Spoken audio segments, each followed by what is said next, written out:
Bismillahirrahmanirrahim. Assalamualaikum warahmatullahi wabarakatuh. Hello everyone, kami di kelompok 5 Business Modeling kelas 4C Prodi Sistem Informasi UIN Suska Riau akan mempresentasikan sebuah perencanaan bisnis model kanvas yang telah kami buat. Di sini kami beranggotakan 4 orang. Saya Imratus Saadah, kemudian terdapat teman saya Sari Novel Elzur, Fani Afriani, dan Afdal Muski. Baik, langsung saja kita masuk ke Bisnis Model Kanvas atau BMC. Itu adalah kerangka kerja yang dikenal banyak untuk mendefinisikan model bisnis startup. Bisnis Model Kanvas disusun dengan tujuan untuk menjelaskan, menilai, memvisualisasikan, serta mengubah model bisnis sehingga kinerja yang dihasilkan oleh startup lebih maksimal. Nah, Bisnis Model Kanvas ini bisa diterapkan oleh semua jenis startup tanpa terbatas sektor usaha. Ada 9 elemen dalam BMC yang jika dilihat sepintas, sebenarnya alur bisnis model kanvas nampak cukup sederhana. Secara garis besar, alurnya mengalir dari satu elemen bisnis menuju elemen penting berikutnya. Yang pertama, customer segment atau segmentasi konsumen. Elemen pertama yang harus kita miliki dalam memulai bisnis model kanvas ini adalah menentukan segmen pelanggan mana yang akan menjadi target bisnis. Yang kedua, value proposition atau proposisi nilai konsumen. Elemen yang dimaksud pada bisnis model kanvas ini adalah sekat yang merupakan keunggulan produk, apa saja poin-poin yang dapat mendatangkan manfaat yang ditawarkan bisnis atau perusahaan bagi customer segmennya. Nah, hal ini menjadi kesempatan bagi kita untuk menjabarkan kekuatan dan keunggulan yang membedakan bisnis kita dengan bisnis yang lain. Sebelum mulai bisnis, kita harus mengetahui terlebih dulu siapa target audiens yang mungkin bisa menjadi pelanggan produk kita. Apa keuntungan yang bisa kita berikan kepada pelanggan? Produk apa yang ingin kita tawarkan? Yang ketiga, channels atau saluran. Channel yang dimaksud di sini adalah media atau sarana apa saja yang bisa kita gunakan untuk menyampaikan produk atau jasa. Channel atau saluran adalah bagaimana kita bisa menyampaikan produk kita sampai pada konsumen. Nah, melalui penggunaan channel yang tepat, kita baru bisa menyampaikan value proposition kepada customer segment. Jadi, coba kita pikirkan channel apa yang ingin kita gunakan dengan baik, karena penentuan channel adalah salah satu elemen penting bagi keberhasilan sebuah bisnis. Nah, yang keempat, revenue streams atau sumber pendapatan. Revenue streams merupakan bagian yang paling vital, di mana organisasi memperoleh pendapatan dari pelanggan. Nah, elemen BMC ini harus dikelola semaksimal mungkin untuk meningkatkan pendapatan bisnis. Jangan sampai ada bahan baku, produk, atau kinerja yang tidak dimanfaatkan secara maksimal.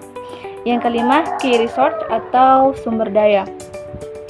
Key resource adalah sekat dalam bisnis model kanvas yang berisikan daftar sumber daya yang sebaiknya direncanakan dan dimiliki perusahaan untuk mewujudkan value proposition mereka.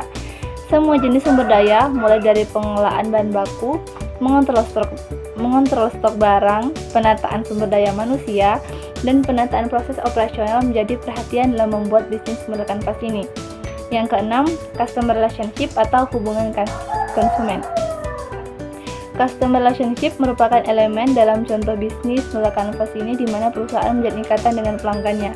Nah, bagian ini kita harus menjawab untuk mengetahui bagaimana cara kita menjalin hubungan dengan pelanggan, di mana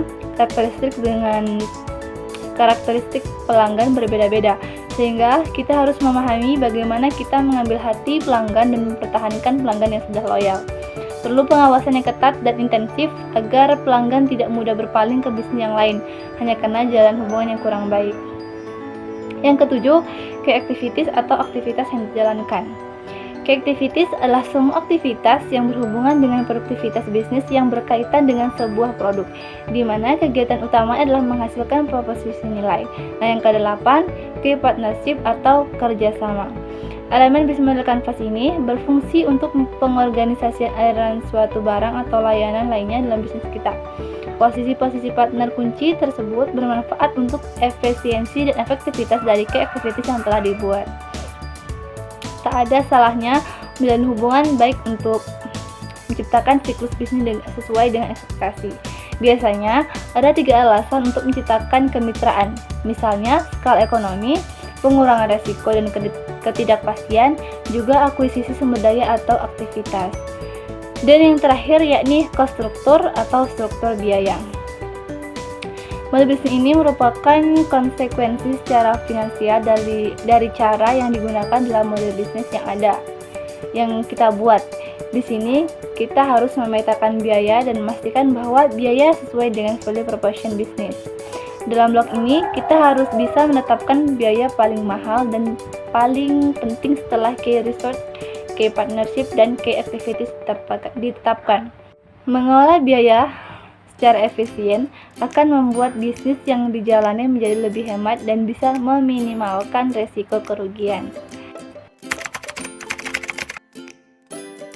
Nah, di sini kami mengambil sebuah perencanaan bisnis melalui Canvas, aplikasi penjualan produk khas daerah Indonesia. Mengapa produk khas daerah Indonesia? Next akan dijelaskan oleh teman saya Novela. Mengapa produk khas daerah Indonesia menjadi peluang usaha?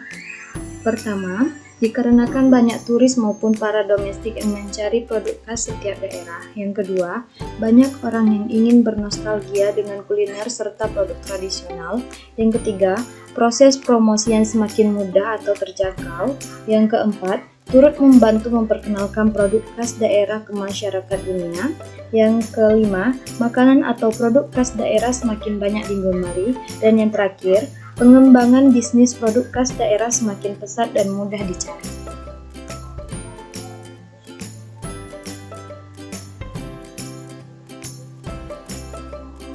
Berikut adalah gambar dari makanan serta produk khas daerah Indonesia. Berikut adalah bisnis model kanvas dari produk khas daerah Indonesia yang terdiri dari customer segment, value proposition, channels, customer relationship, revenue streams, key partners, key activities, key research, dan yang terakhir adalah cost structure. Customer segment. Di bagian customer segment ini, kita dapat mendefinisikan kepada siapa kita menciptakan nilai dan kepada siapa pelanggan yang akan kita targetkan produk ini. Target produk ini merupakan masyarakat yang mencintai produk lokal daerah Indonesia yang menginginkan kemudahan untuk mendapatkan produk tanpa harus pergi ke daerah tersebut. Value proposition. Value proposition ini merupakan nilai apa yang akan kita berikan kepada para pelanggannya, kebutuhan apa yang dipuaskan, masalah apa yang dapat terselesaikan, dan produk atau jasa apa yang telah kita tawarkan pada saat segmen pelanggan ini. Solusi yang kami tawarkan pada penjualan produk khas daerah yaitu produk terjamin berkualitas asli buatan masing-masing masyarakat daerah, harga produk yang ditawarkan sesuai dengan kualitas produk itu tersendiri. Yang terakhir, menyediakan fitur toko online yang lengkap dan aman. Blok selanjutnya adalah blok channels. Blok channels ini mendeskripsikan bagaimana perusahaan berkomunikasi dan menjangkau segmen pelanggan untuk memberikan value propositions. Komunikasi dan distribution adalah antarmuka antara perusahaan dengan para pelanggan. Di blok channel ini menciptakan aplikasi toko online, produk khas daerah berbasis web, kemudian menjalin kerjasama dengan perusahaan ekspedisi. Blok selanjutnya ada customer relationship. Nah, di sini mendeskripsikan bagaimana perusahaan dapat menjalin hubungan dengan para pelanggannya dalam jangka waktu yang panjang.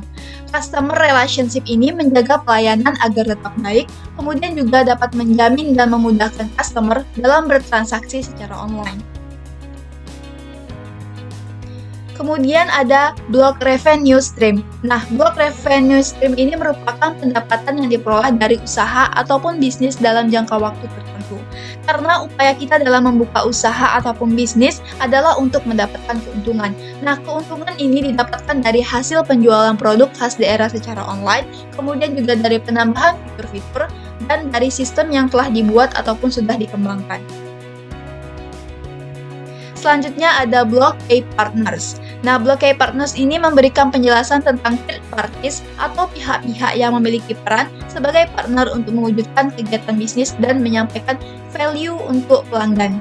Nah, key partners di sini bekerja sama dengan beberapa individu, kemudian juga menjalin kerjasama dengan perusahaan ekspedisi JNE dan GNT, kemudian juga bekerja sama dengan distributor produk khas daerah di Indonesia.